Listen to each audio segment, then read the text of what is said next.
Welcome to the Scrum.org Community Podcast, a podcast from the home of Scrum. In this podcast, we feature professional Scrum trainers and other Scrum practitioners sharing their stories and experiences to help learn from the experience of others. This episode is a previous recording of our live Ask a Professional Scrum Trainer series, where a live audience asks questions of professional Scrum trainers. We hope you enjoy this episode. Good morning, good afternoon, good evening, wherever you're located today. Welcome to today's Ask a Professional Scrum Trainer session. I'm Lindsay Velasina. I am with Scrum.org. I will be your moderator today. And today I have with us Ciprian Banica. He is here to answer any questions that you have about Scrum and any challenges that you're facing. So let's get started. Yeah. Welcome, Ciprian. So very briefly about Scrum.org, in case you are not familiar, maybe this is your first session you're attending with us. We are the home of Scrum. We were founded by Ken Schwaber in 2009, and our mission is to help people and teams solve complex problems. So we do so through our professional Scrum training, certification, and lots of ongoing learning opportunities. Feel free to check out our website. There are a lot of free learning resources like this session, as well as other webinars, white papers, case studies, blogs, our forums. So please take advantage of those free resources to help you on your learning journey. So with that, I will hand it over to Ciprian to just briefly introduce himself, and then we could start digging into questions. Thank you, Lindsay. So just shortly about myself. So I'm joining in from Zug, Switzerland. I started my career as a software developer many years ago, and I transitioned in various roles in our industry. And right now I'm an agile coach, and I help our organization build great products for amazing customers. So basically, that's briefly about me, and something that I really enjoy. I enjoy being a professional Scrum trainer and training people and helping them in their journeys. Yeah.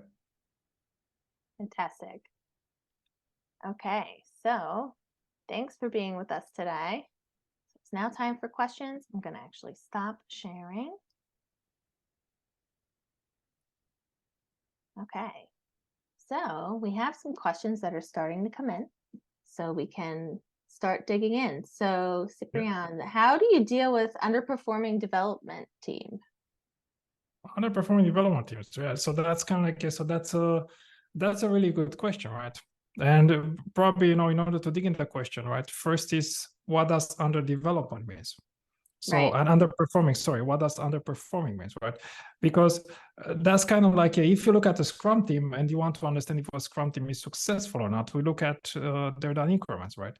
If they are able to achieve a done increment, right? To achieve the sprint goal at the end of the sprint, to get to that done increment that we all need for, then we can say that the team is successful, right? At doing that, right?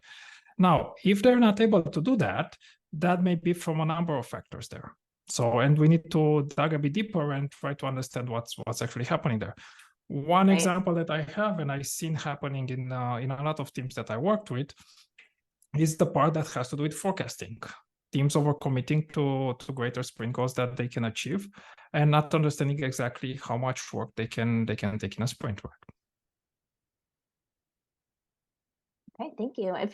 Whoever asked this question, it says it's anonymous. If you have any clarifications or anything like that, feel free to send those over directly to me in the chat, and we can circle back on this later.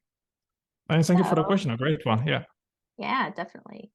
So this next question here from Rashmi, what is technical debt, and how do you explain to a team with an example?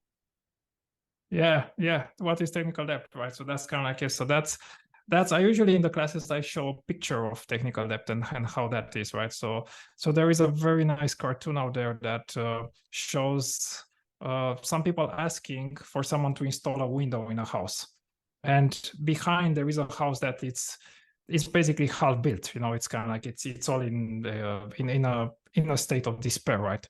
So that's basically technical debt, right? It's kind of like things that add up as you're building things, right? And makes the transparency around what can you do further in your product and in what you're building not that transparent, right? So that's how I would describe technical debt. And we need to understand that technical debt is something that kind of incurs normally as we're doing work. And the best thing that we can do is to create transparency around that, so that we know when we can get something done, right? So that we can get better at forecasting and understanding what can we achieve for our stakeholders and for our product. And not to be in the situation that we discussed about just earlier in the previous question. Okay, great. Thank you. All right, so this question's a little bit of a personal question. So as a PST, what was your biggest challenge until now and how did you overcome it? Big question. As a PST, right? It's kind of like so not getting into solving mode. I think that this is also something that a lot of Scrum Masters are having, right? So it's kind of like as a challenge. Because I actually have a sticker on my laptop that says take it to the team, right? So you need to help other people to solve their problems. You're not there to solve their problems for them. And because it's much more powerful when your team gets into solving mode and they realize that they can fix their own impediments and they can do that on their own, right? So knowing what's the right balance there, I think that's the biggest challenge there, it's kind of like, and probably a challenge that we're all facing, and I'm also currently facing, understanding what the right balance in between me fixing myself and enabling other people to fix their own stuff. Yeah. Right. And that is actually a great segue into the next question. So the next question is, how can I adapt my leadership style as a Scrum Master if there's a lack of self-management in the team? Yeah. So that's a really tough one, and thank you for asking this, because I see a lot of Scrum Masters that are struggling with that, the lack of self-management in the team, and we need to understand that all teams go through this journey, that is the journey of maturity, or being a more and more mature team, and in some places, right, because of the environment, that journey is a bit faster. In other places, that journey is a bit slower, and I think that's something that can help us as Scrum Masters, is to understand that we need to adapt our leadership style to be more like a guide in this journey, right? We need to think about ourselves as Scrum Master as someone who is guiding the team in order to become a great team, right? And that's probably my best answer for this question. Okay, great. Thank you. And just a note for everybody who was here asking questions. Thank you so much for sending in the questions. Please keep them coming. Please make sure that you're not putting them into the chat. We're using the chat primarily for any comments or technical questions you may have if you're having sound issues or anything like that. So please utilize the Q&A box instead for your questions. It's just there below. Yeah. Yes. Okay, so this next question comes from David. So what are some practical ways to instill the Scrum values within a team? Yeah, that's a good question, right? So a practical way to install the Scrum values within your team. So I would say that, the best way to actually work with the Scrum values is through the Scrum events and through the Scrum artifacts, right? And then leaving the Scrum accountabilities and working with all of that. So slowly understanding all of that. And that also has to do with, it's kind of like how people are acting, the behaviors that are basically the results of the value that we're exhibiting at the team, and use that further, for example, in a sprint retrospective, to talk about some things that may be off, or things that you feel like you need to talk about in your team. For example, let me give you an example. Let's say that you felt like there was some sort of lack of respect in your team, right? You can bring that up and you can ask in the sprint retrospective. So we all choose respect as our value here, right? We talk about respect quite a lot. What does respect mean for us? And start having a conversation around that and link it back to whatever happened in your situation there, right? So my best advice would be to work with your team to the Scrum events and use the Scrum artifacts for that, and work on building around the values as you move forward with your team. That's how it goes. And just something to say here about real life experience, right? We all start from a point, right? And we need to meet the teams where they are, and the teams are in different points, right? in them being a team or them being living the values and all of that. We need to understand where they are, and we need to slowly start working with the values. We cannot work on everything at once. We need to have a bit of patience and slowly building things up together with our team. Right, that's great advice there. And this next question kind of dovetails into that a little bit. How can I improve transparency in a Scrum team that lacks trust between team members?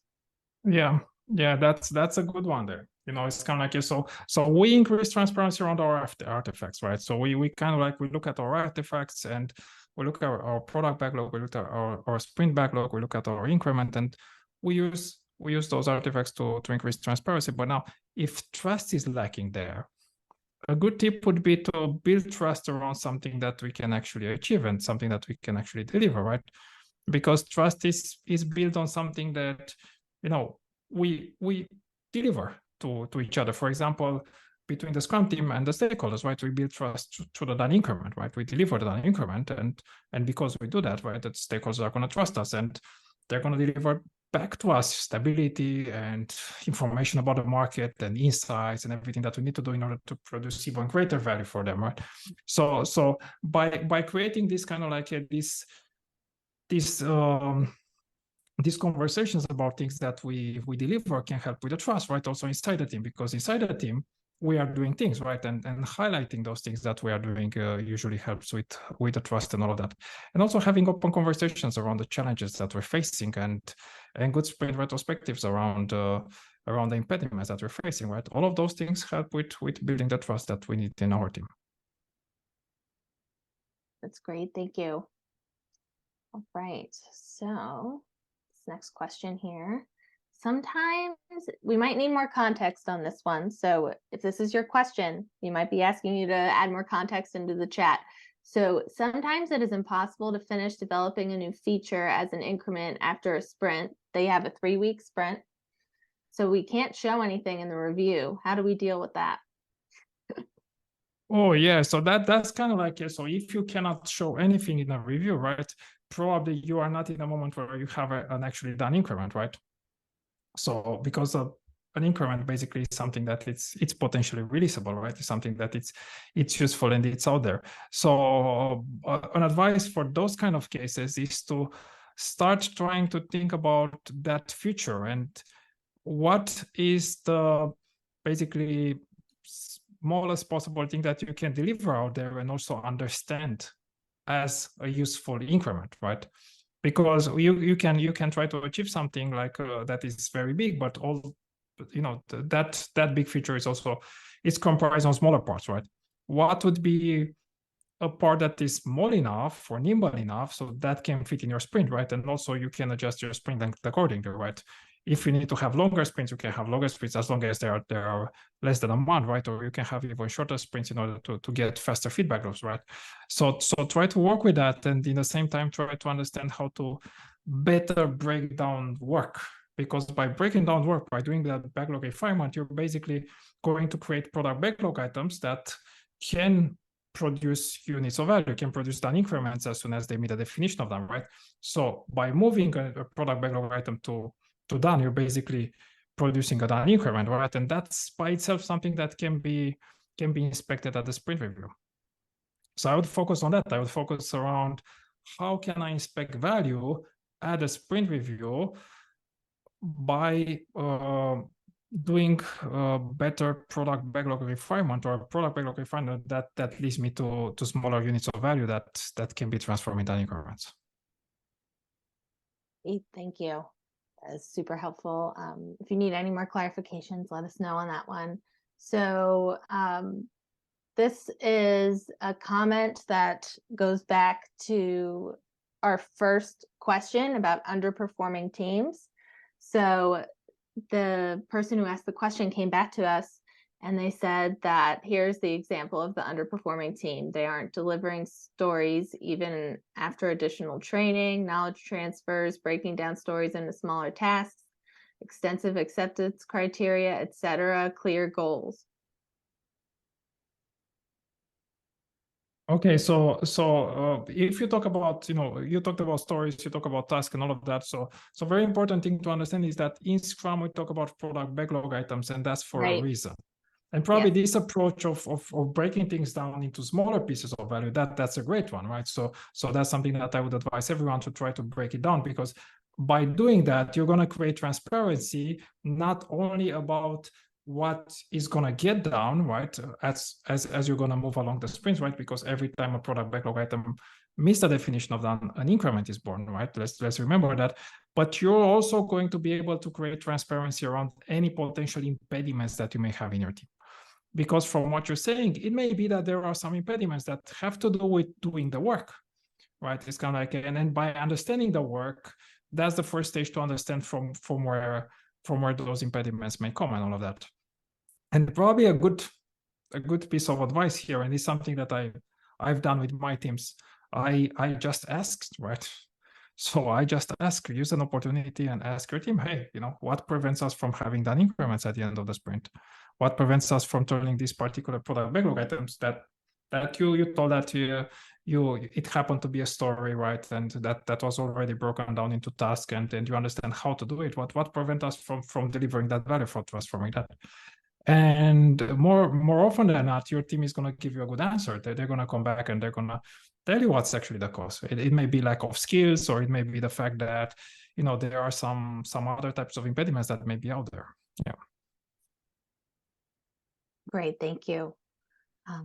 Okay, so this next question, there are a few questions about this in the Q&A, so we're going to kind of combine them into one. So how do you break free from team silos? So how do I break into team silos, right? How do you break free from them? So how do you break down team silos if a team is segmented in a bunch of silos and they're not paying attention to what everybody else is doing, and they're not aware, there's lack of transparency, I'm assuming. How do you break free from that? Yeah, that's a good question. And that's something that I see a lot of Scrum Masters struggling with, because you basically have, in some cases, and I've seen that you may have multiple teams in a team, right? And it comes all down to the work that we're doing, right? So let's remember that, a team, it's a group of individuals that have to collaborate together to reach a common goal. That's how it goes, right? And usually when you see anti-patterns like having multiple sprint goals, for example, or something around that, or not having a clarity around the goals or what we need to achieve, or not needing to collaborate that much during the sprint. We're all working on our own stuff, and we just meet during the events and all of that. So that's usually things that may cause those silos to happen, right? So by promoting collaboration, by looking at the work as something that we need to do together rather than individual tasks, that usually helps, right? Because we're going to get to know each other a bit better. We're going to get to understand each other a bit better. We're going to get to be open to each other. We're going to get to respect each other. And yeah, I would say that I would look very closely at the work that is done and how the people need to do that work. Do they collaborate or not, right? Because if they collaborate, probably they're not in silos, right? So yeah. That's great advice there. Thank you so much. So this next question, it's another team-focused question. So in a large organization, it is unavoidable that there will be dependencies on other teams and management decisions. How can we encourage the team to continue sounding out in retrospectives to call out blockers and impediments that they have no control over? And there was another question that kind of dovetails into this that you might want to tie in too, is how do you encourage just the quiet team members to speak up in a retrospective too? Yeah, that's a good question there, right? So basically, so first about dependencies, right? The best way to deal with dependencies is to eliminate them, right? And probably, before you do that, you need to create transparency around where the dependencies are. And if those dependencies are imposed, as I understood from the question, by a structure that is there, right, by management and all of that, we need to remember that as Scrum Masters, we also need to be change agents in the organization, right? So I need to encourage my team to speak up and facilitate a way to solve this impediment for my team. Basically, create the conversations that are needed to happen in order for people to understand that there are dependencies and how that leads to whatever that is, maybe waste, maybe things that shouldn't happen with the team, right? Usually spending time on things that are not basically wasting time on handling dependencies instead of producing value, right? So as a Scrum Master, I would go out there and I would create those conversations and I would facilitate that removal of impediments for my team, right? In a way or another, usually involving also my team in those conversations and all of that. Now, if that repeatedly happens, right, and there is nothing coming back from the organization, which may happen, right? So you still are handling those dependencies because you have not been heard and all of that. So I would try to foster, my retrospective towards what can we do in our situation that we're in, right? Because we are all in a certain situation where we have a bunch of constraints, right? That may be because of our product, that may be because of our architecture, that may be because of our market or something that is there. So if I have also this kind of like, so if I'm forced in a tighter space because of those things that are coming from the organization, I would try to bring the conversation within that space and ask my team, okay, in this situation, what can we do and what can be in our what can be in our power to do, right? Something like I would look at facilitation techniques that are for example, 15% solutions, right, from liberating structures. So I look at that and I would try to spin the conversation around what can we do with our own power, right, and with our own resources, right, without needing the help and from others, right.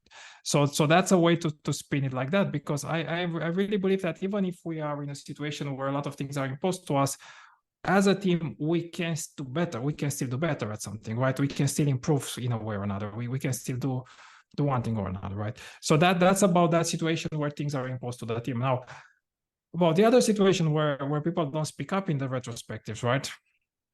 Try to involve them again using some facilitation techniques that can help us reach that that kind of like that basically bring creativity, foster collaboration, and also reach consensus in the end. Like, for example, a good facilitation technique for that would be 1, 2, for all. Just make sure that everyone has something to say there. It's kind of like, let's make sure that everyone says something in the retrospective. The way that you open a retrospective can also be something that can influence the way that the retrospective goes, right? So if we open it with some sort of an open question for everyone that we kind of gently encourage everyone to respond to, right? People are going to be more responsive during the retrospective, right? But also sometimes, there are other things behind the fact that people are not speaking up because maybe they feel like they are not respected, or they don't have a voice that is listened to inside our team. And those are maybe things that we may want to pick up separately and try to see how it's best to deal with them, right? But usually, the best way to approach this is to just ask a question, right? Why are we not speaking up as we should speak up? Right. And yeah, that's a really good point, to take a look at that as a team. So that is awesome. Anything else to add on that one, or should we move forward? Yeah, let's move forward, right? And hopefully this is a good answer there, right? So for you. Yeah. Okay, great. Thank you. All right, so we're gonna scoot over to the topic of Scrum Master. So we're going to switch gears a little bit here because we have a bunch of Scrum Master focused questions. So what should the Scrum Master do if the PO doesn't know what to do and doesn't even understand the product? Yeah, coach and teach the PO. That's what you should do, right? So that's what you can do as a Scrum Master, right? And yeah, I can tell you, I've been as a Scrum Master, I've been in situations where I had to engage with my product owner and in order to get the right information for my team, and also for the product owner to understand the product owner accountability in the first place, right? Because let's face it, right? There are people who are new to being a product owner, like people are sometimes new to being a Scrum Master, right? Or like people are sometimes new to being developers, right? So probably in that case, so I would gently guide my product owner towards the right information and the right knowledge that is needed in order to live their accountability there. And yeah, I would also try to do that as much as possible without judgment and blame, right? Just make sure that they have what they need to have in order to be successful in their accountability. And actually, this is a really nice question, because I see this a lot, a lot of Scrum Masters focusing on the developers and focusing on that part of the team, and maybe not spending as much time as would be needed with the product owner, and not helping the product owners as much as the product owners would need to. Yeah. That's really great advice to use your coaching stance. So I hope that helps. So next question here. How can I convince my company that Scrum Masters are not responsible for micromanagement in the team, but are more so leaders?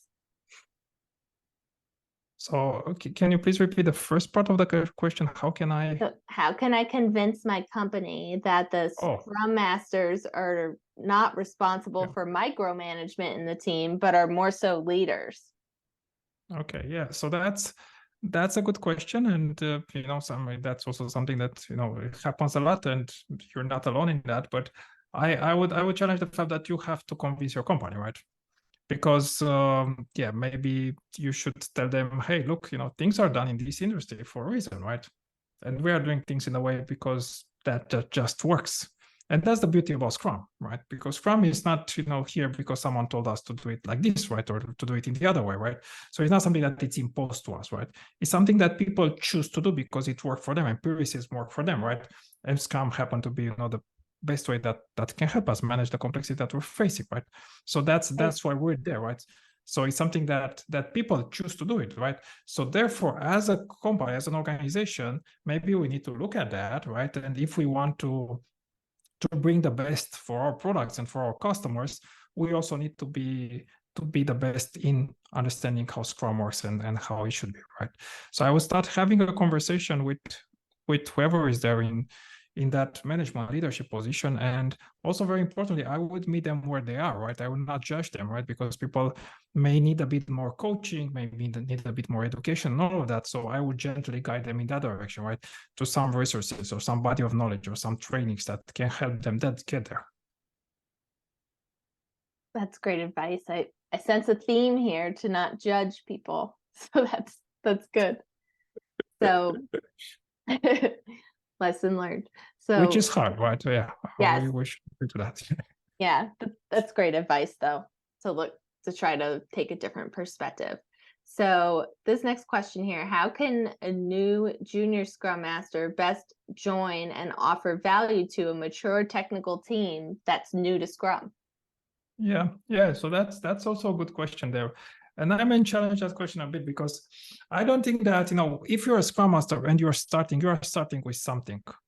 So as a Scrum Master, you're never junior, really. So you always bring something, right? Maybe you don't have, because and also I can tell you from my experience, right? So I've been a software developer, I study software development, right? But I work with teams that I don't understand what they're doing, right? Just because they work on some things that, it's kind of like they happen to be new to me, right? And I'm going to build up that body of knowledge, and that's what everybody does, right?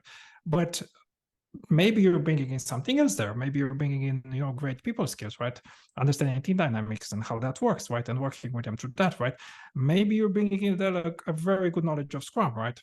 And maybe you bring in there your ability to get out of your comfort zone and train yourself and learn about things yourself, right? Like, for the example, the fact that you are here and then listening to this, right? So that's a good clue that you are good at that, right? That you want to get out there and get that knowledge for your team, right? So I would foster that. I would foster that for my team's advantage, right? I would go out there, I would get out of the comfort zone, and I would bring knowledge and training to my team, right? So that they also understand how it works, right?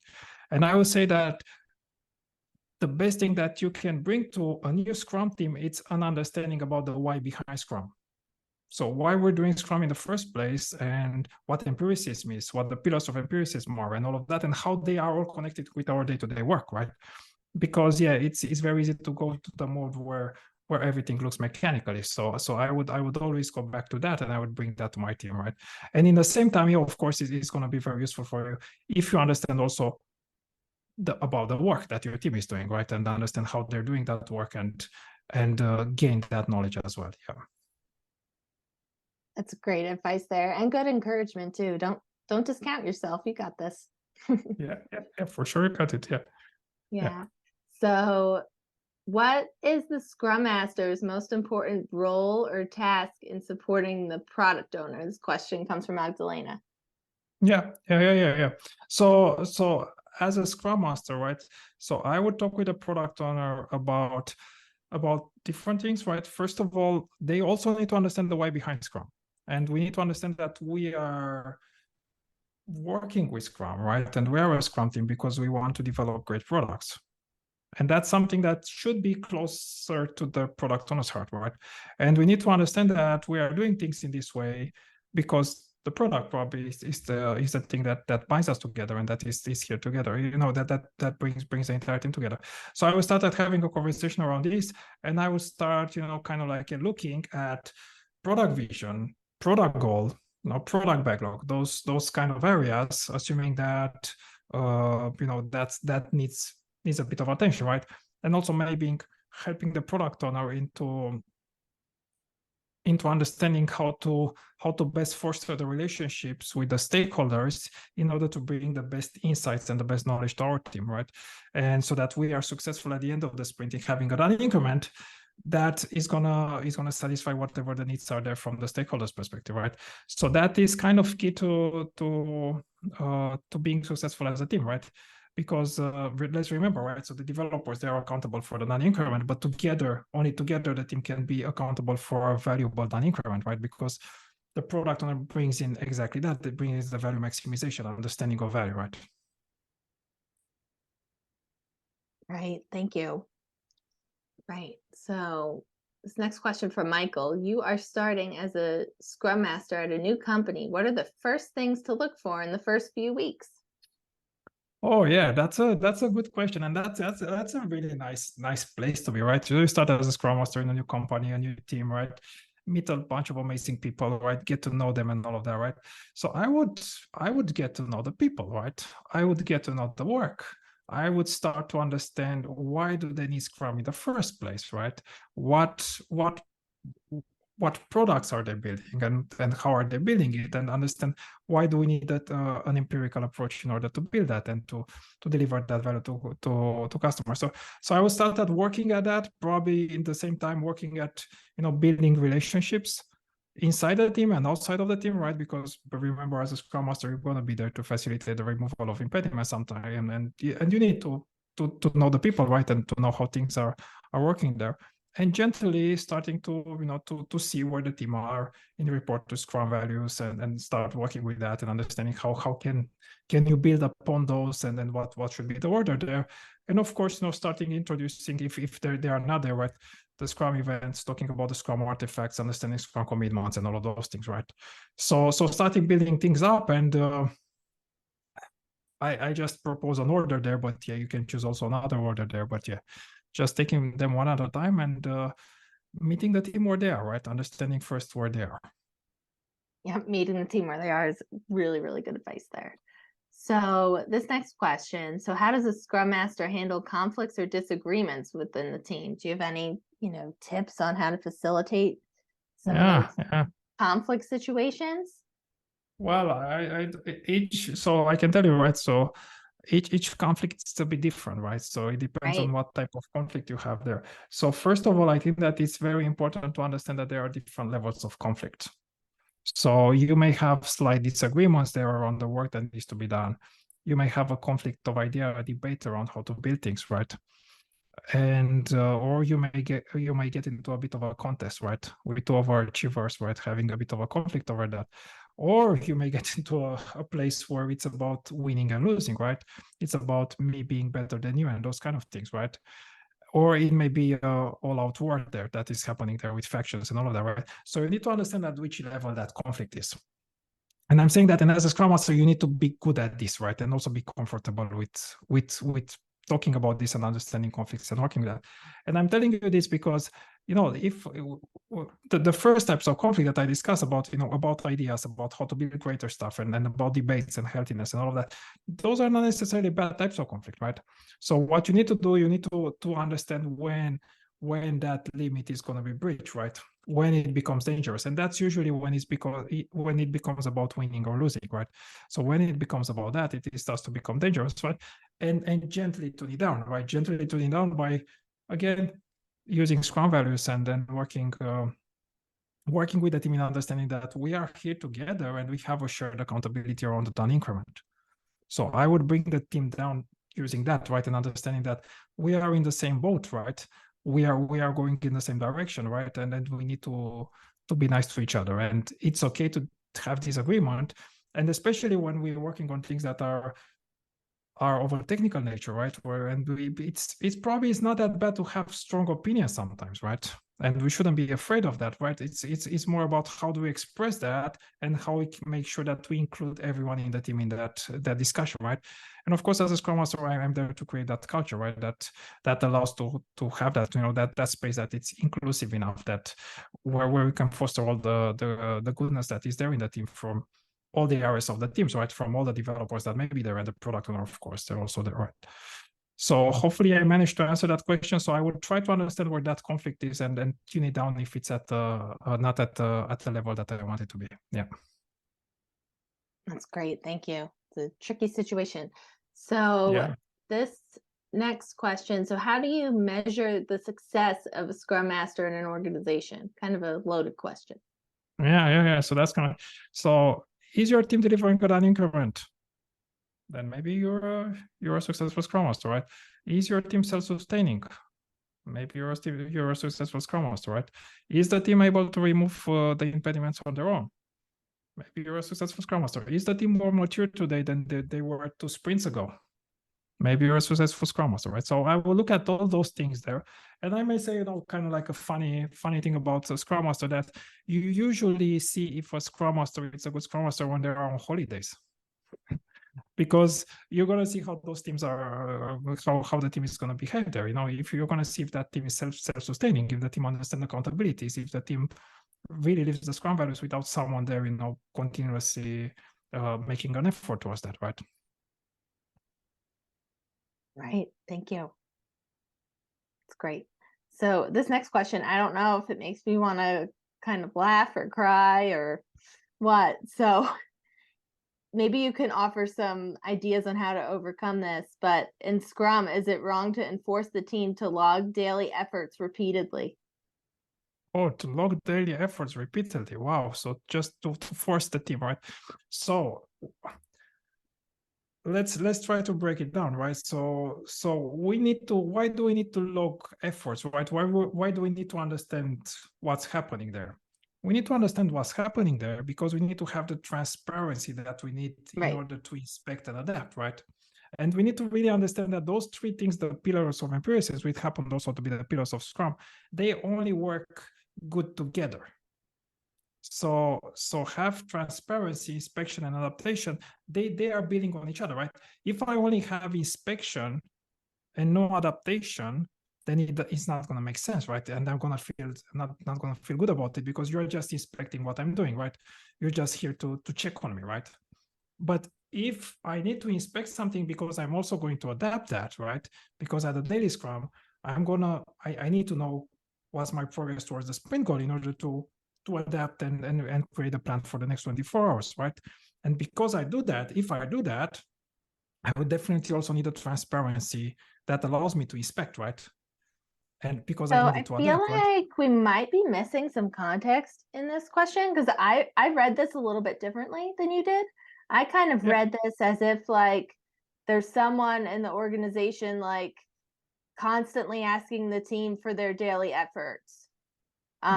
Since they mentioned repeatedly and enforce, like kind of like a micromanaging type of situation. That's kind of how I read the question.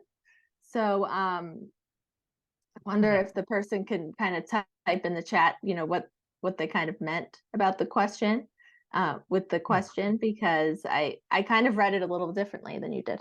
Yeah, no, that's thank you for sharing that. So let's try to see it from the other angle, right? So the first angle is that you need to understand that transparency works together with inspection and adaptation, and if that's not happening, if the team is not adapting things, right, then probably that's why people don't want to contribute to the transparency, right? But now let's go the other route, right? So let's say if that is enforced, right? If that comes from top down, right? And that comes from somewhere up there, right? Someone in the management, right? Right. then it's a question why that is needed, right? Why there is a lack of trust in between the team and that management, that layer of management that is there, right? So why is that happening, right? And I would see that as an impediment, right, from what we're doing as a team, right? As an impediment, not only for the team, but also for the entire organization, because we're not going to be able to deliver value as we can deliver value if we are a self-managed team, right? So if you're going to constrain and put me in a place where I micromanage, of course, I'm not going to be as able as delivering value as I'm going to be when I work in a cross-functional and self-managed team. So I would start digging around that and asking the right questions so that we get to the bottom of it, right? Because definitely that's a lack of trust there, and I would work on building that trust. Yeah. Yeah, definitely. That is kind of how I interpreted the question, but I guess it could go either way. So you got two different answers there, folks. Yeah. All right. Exactly. Yeah. So next question here. So let's dive into product owner for a little bit. So can a Scrum Master also be a product owner? Well, that would be really, really difficult to be a Scrum Master Yes. and product owner at the same time, right? So I would say that you cannot be successfully also a Scrum Master and a product owner at the same time. Just a very short answer for this one. Yeah. Right. Okay. And how does a product manager role fit into Scrum? Well, yeah, that's a really nice question here, because at the end of the day, right, why we're doing Scrum, right? We're doing Scrum because we are building products, right? And therefore we need product management that happens, right? And we need to understand that the product owner part is part of a bigger role that has to do with how we manage products, right? And that product management role may be lived differently in different organizations, right? So there are organizations where the product owner is also a product manager. There are organizations where this product management thing is so big that you need to have separate people dealing with different things, right? But we need to understand that, it's kind of like if we were to look at why do we need an empirical approach? Why do we need Scrum? And all of that, we need all of those things because we are building products, right? And we need product management. So basically the product ownership part of everything is part of the greater product management story. Yeah. I hope that this answers the question. Yeah. Yeah. If you need any clarifications, let us know. No, I said that we were going to segue into product owner, but there are so many Scrum Master questions here. So we're going to jump around a little bit for this last 15 minutes. So what are the top 3 qualities of a Scrum Master that will help them succeed in the role of a Scrum Master? Oh yeah, that's a really good one. Top 3 qualities of a Scrum Master, right? So the first quality that I think that's quite an important one is you really need to kind of like to understand people and like to work with people. It's kind of like understand team dynamics and all of that. And I would be very comfortable with that if I were to choose a career as a Scrum Master, because that's where you start. The second thing that you need to look at in there is how your team is working, how they're operating, right? That has to do with technologies a bit, but that's more about curiosity, right? You need to really look into and genuinely, be curious about how things are done there, right? And maybe also genuinely be curious a bit about why they are not done a bit better, right? And nudge your team in the right direction there. So that would be the second quality that I will see there. And the third one that I will see there would be to understand a bit the bigger picture, right? Understand a bit about products, right? And how products are built and how my product looks like and what type of stakeholders do I have and how does everything fits in the bigger picture there, right? So I would focus on those 3 things as a Scrum Master. Great, thank you.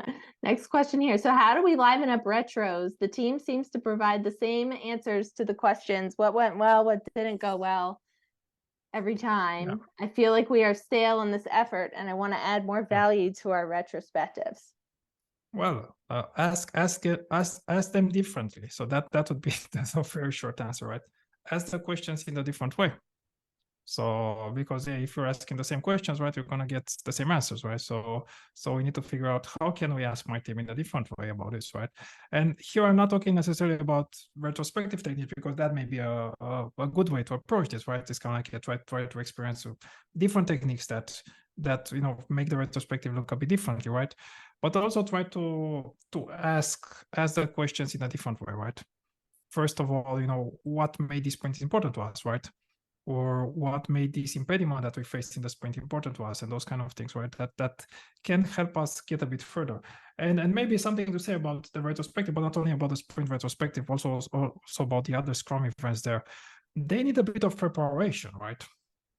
So part of that preparation for a sprint retrospective may be that you, as the Scrum Master, you go there and you engage with your developers or your product owner and ask them, hey, what would your expectation be about this sprint retrospective? Or what do you usually expect from sprint retrospectives? Okay, if you expect that, what do you think that you need to bring in the sprint retrospective in order to get that out of the sprint retrospective, right? So a bit of preparation may be needed in some cases, yeah. In case you are really stuck. In other cases, I would advise to bring in new techniques and then help your team with new techniques, yeah. Okay, thank you. All right, so this question: if multiple Scrum teams, so sounds like 2 to 3 Scrum teams, are working on the same product, how do you decide whether to synchronize the sprints and run the Scrum events on the same day or cascade them? Yeah, thank you. That's a good question, right? So if you have multiple Scrum teams working on the same product, of course, you're going to have the same product backlog. You're going to have the same product owner there.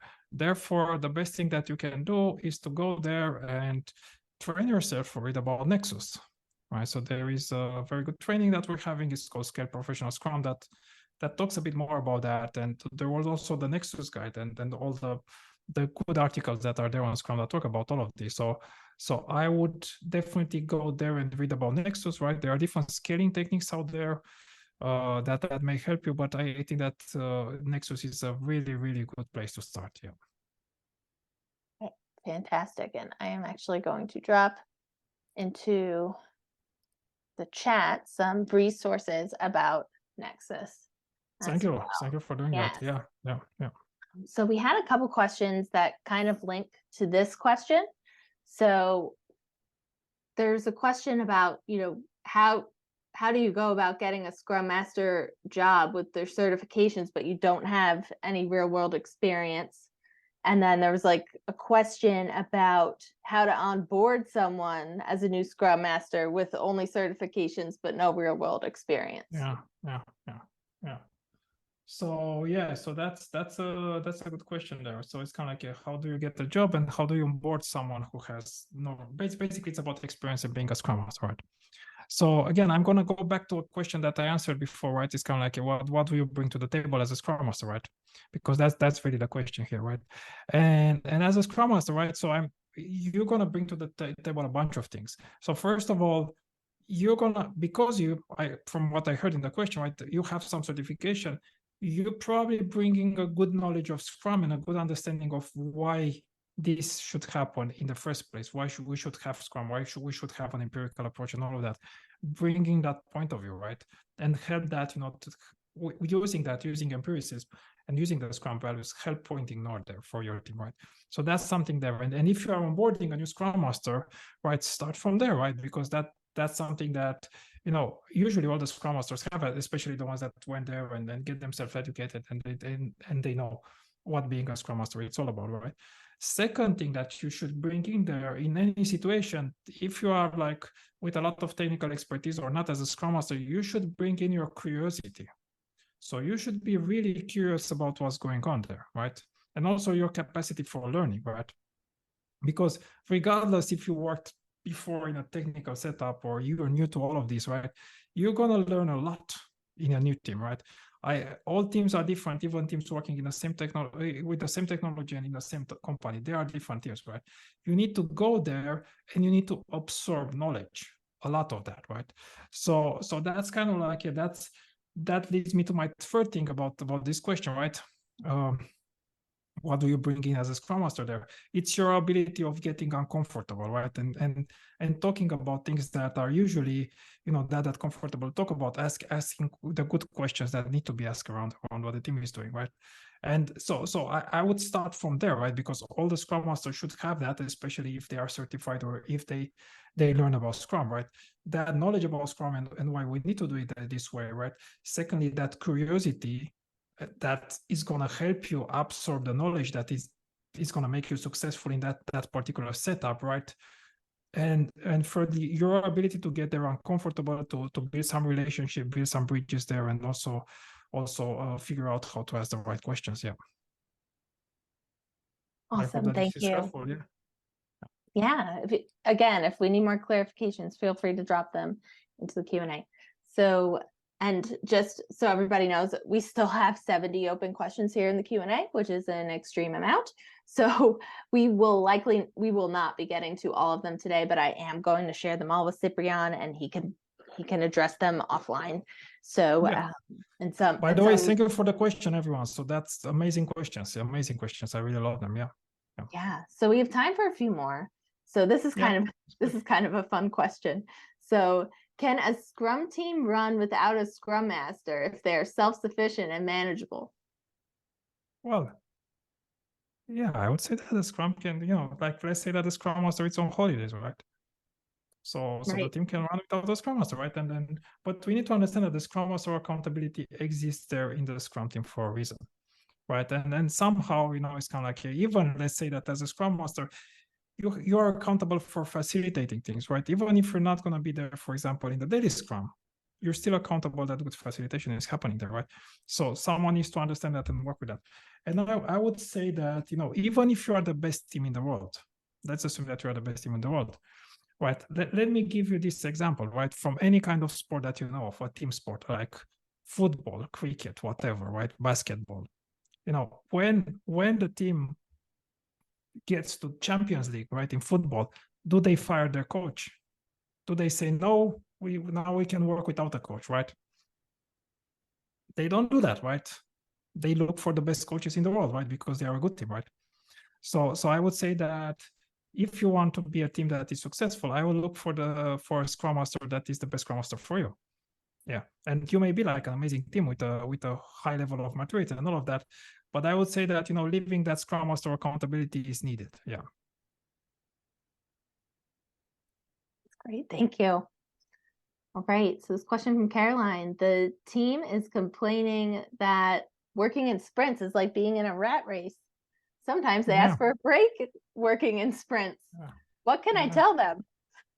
Yeah, I would say that. Yeah, sorry. Yeah. I just said, so how can we help this team? Yeah. So if you work in a sprint and it feels a bit like a rat race, or it feels like, I also heard this, and I think that I also read it somewhere, right? It feels like, moving from a sprint to a sprint feels like moving from a swamp to a swamp, right? Or something like that, right? I would encourage you, assuming that you are doing Scrum well and you understand what Scrum is all about, I would encourage you to look at additional practices that may help you. For example, Scrum with Kanban, right? That it's an amazing concept that it's out there and it's gonna make it flow, right? So if you feel like you're in a rat race, you're gonna be unleashed there, because you can continuously do things, and you're gonna have also some powerful tool that can complement Scrum, right? And can bring a lot of good things to the way that you are doing Scrum right now. And yeah. That's great, thank you. All right, so I'm trying to pick a last question out of the sea of 72 here. So let's see. So as a Scrum for a Scrum Master, what are your top 3 favorite books? Oh, top tip favorite book for a Scrum Master, right? So first, I would point at Coaching Agile Teams by Lisa Atkins. I hope I didn't mispronounce the name there. So that's a book that I read some time ago. I also really listened it at some point, so it's also notable. So I really enjoyed that, and I really like that, right? Another book that I really recommend, and I just want to make sure that I didn't mispronounce the book. It's about building great products. So it's by Marty Kagan, and it's called Inspired. So that would be the second one, because I need to understand that, right? And the third book that I think that all the Scrum, and I'm sorry that I don't have a copy here next to me to show it to you. So it's Gunter's book, and it's called A Guide for Scrum Teams or something like that. I don't know the name by heart, right? That's what happens with good books, that you just know about them. Yeah, Gunter.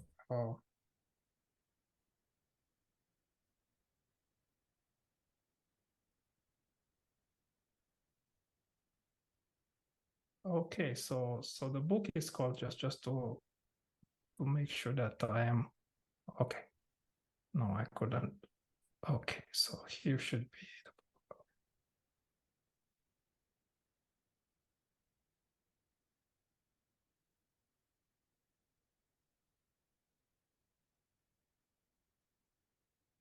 So Scrum, a pocket guide, third edition.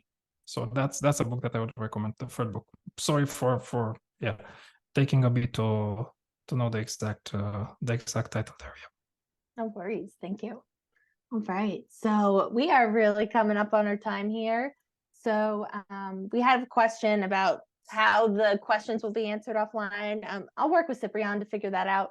We could look at doing a blog post or something, or another little recording, or Ciprian could reach out to the ones that aren't anonymous via email. So we will figure all of that out after the session. Thank you all for such great questions today. This was really, really great. We're just going to close with a few quick things here. So I'm just going to share my screen again. So on the Scrum.org website, there are a number of free learning paths. So please feel free to check those out. And there are a lot of other free resources on our website as well. We always want you to stay connected with us with our social media channels.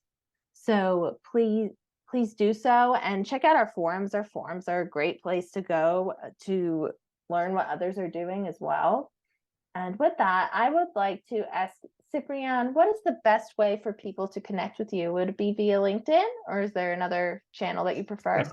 You can find me on LinkedIn. You can also find my profile on Scrum.org, right? So there is all the contact information that is needed in this area. Yeah. Okay, fantastic. So thank you so much, Ciprian, for your time. This was really, really great, and you shared some great advice and very encouraging advice as well. So I found this to be a very positive session, and I'm sure the audience feels the same way. And thank you, audience, for your great participation. This was awesome. So Scrum on, and Scrum on. have a great rest of your day or evening. Take care. Keep being awesome.